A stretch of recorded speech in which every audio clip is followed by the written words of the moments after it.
Саламяныя павукі, марачоўскія свістулькі і маляваныя дываны ў традыцыях Язэпа Драздовіча. Адразу дзве выставы народных майстроў Дубровінскага і Шаркаўшчынскага раёнаў пад агульнай назвай «Кола года» разгарнуліся ў Віцебскім абласным метадычным цэнтры народнай творчасці. У экспазіцыі новыя творы народных клубаў Дубрава і Талака, якія сёлета намерены пацвердзіць званне народных аматарскіх калектываў. З рамёствамі нашых продкаў і традыцыямі, якія адраджаюцца, пазнаёмілася Інна Кірыенкава.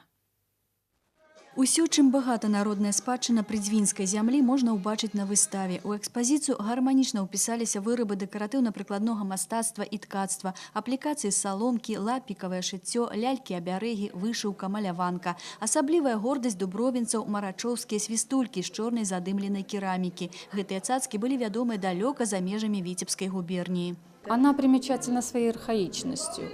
У нее минимум изображения, но максимум выразительности. И вот эта игрушка, она в коллекции наших марачевской свистульки находится в Санкт-Петербурге в музее декоративно-прикладного творчества. Этим мы гордимся. А вось на Шаркаўшчыне гэты від народнага рамяства не быў распаўсюджаны. Яго майстры ўзнавілі з нуля па кнігах. Сергей Рымдзёнак займаецца глінянай свістулькай ужо гадоў 20. У яго свой почерк і стыль, хоць тэхніка выканання традыцыйная. Тут главное, как вы говорите, не промахнуться, то есть вот отверстие прокалывается вот таким вот образом. То есть не так вот палочка, не так должна быть, а именно выйти вот на такой вот рассекатель. И получается тогда вот такой вот звук.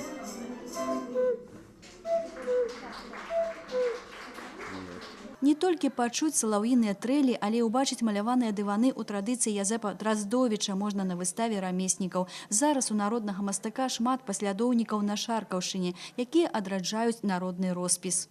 Ткачыхі даўней бралі узоры з ягоных дываноў для сваіх посцілак. Бабулі, гледзячы на гэты дываны, расказвалі сказкі сваім унукам. І вось зараз гэта пераемственнасць у нас працягваецца. А побач майстар-клас па вырабе лялькі-абярэга. Стварыць з лапікаў тканіны сімвал чысціні голымі рукамі без іголкі і нажніцаў вучыць усіх жадаючых майстрыха з Шаркаўшчыны. Эта кукла мать делала, когда у нее ребенок начинал ходить. Вот они идут, на одной руке делается, и вот она как бы ведет ее в жизнь чистую, светлую. Вот такие делали матери, женщины-куклы. Сделались куклы только женщины, мужчина не присутствовал, и нельзя было даже, чтобы он находился в комнате. Это женское занятие.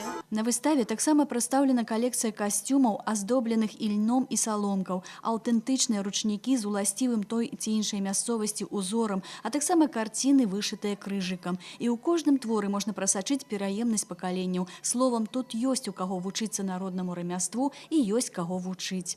Інна Кірыенкава, Леонид Табола, навіны Віцебск.